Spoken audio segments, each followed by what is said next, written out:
नमस्कार। राहु की दशा हो, केतु की अंतर्दशा हो या केतु की दशा हो, राहु की अंतर्दशा हो, सामान्य तौर पर ज्योतिष में यह पाया गया है कि दोनों ग्रहों की जब दशाएं आपस में टकराती हैं, दशा अंतर्दशा, तो परिणाम सकारात्मक नहीं होते हैं, क्योंकि दोनों किसी कुंडली में यदि केतु की स्थिति अच्छी होगी तो राहु की स्थिति अच्छी नहीं होगी। राहु यदि अच्छे स्थान पर प्लेस्ड होंगे तो केतु नहीं होंगे।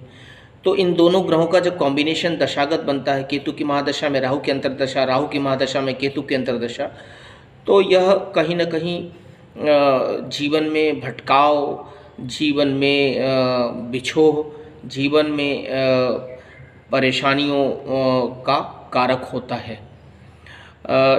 यदि पंचम का राहु, एकादश का केतु हो तो निश्चित तौर पर यह संतान से संबंधित बाधा उत्पन्न कर देगा।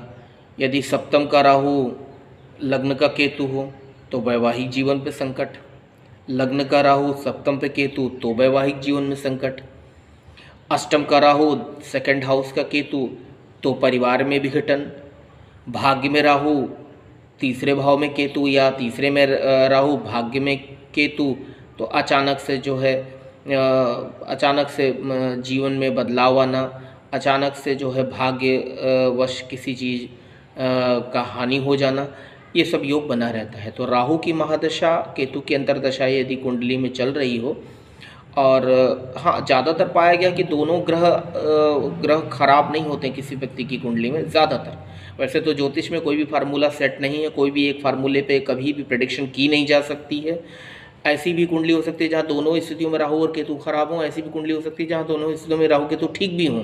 लेकिन ऐसा एक अपवाद है, ये ज्योतिष का कोई भी फार्मूला, जैसे शनि के लिए कहा जाता है कि स्थान वृद्धि करो शनि, तो शनि जिस स्थान पर बैठे हैं उसकी वृद्धि करते हैं। इसका ये मतलब नहीं कि शनि हमेशा ही जो स्थान की वृद्धि कर देंगे तो आपके लिए वो फायदे का सौदा होगा या लाभकारी होगा, ऐसा कुछ भी नहीं है।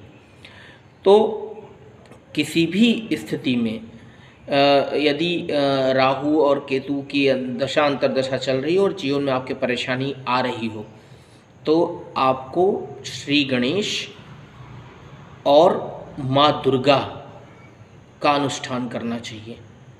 केतु के लिए श्री गणेश जी और राहु के लिए माँ दुर्गा का अनुष्ठान, पूजा जब अत्यंत लाभकारी होता है।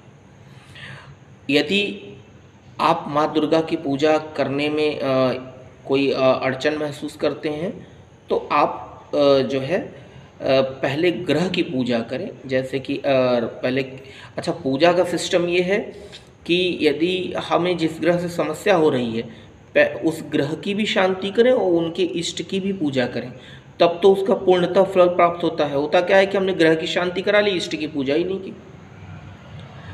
तो जैसे जब भी केतु की पूजा करानी हो तो केतु की पूजा हो और गणेश जी की पूजा भी होनी चाहिए।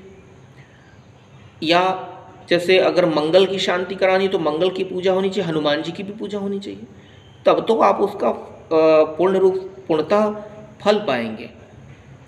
और यदि आप सिर्फ ग्रह की पूजा करते हैं तो आपको पूर्ण फल नहीं मिलेगा। तो यदि राहु और केतु की दशा कहीं हो जीवन में और आप परेशान हो रहे हों तो आपको इस तरह का पूजा अनुष्ठान करना चाहिए। आपको ईश्वर की कृपा होगी तो अवश्य लाभ होगा, और पूर्ण निष्ठा और विश्वास के साथ करें, शुभ होगा।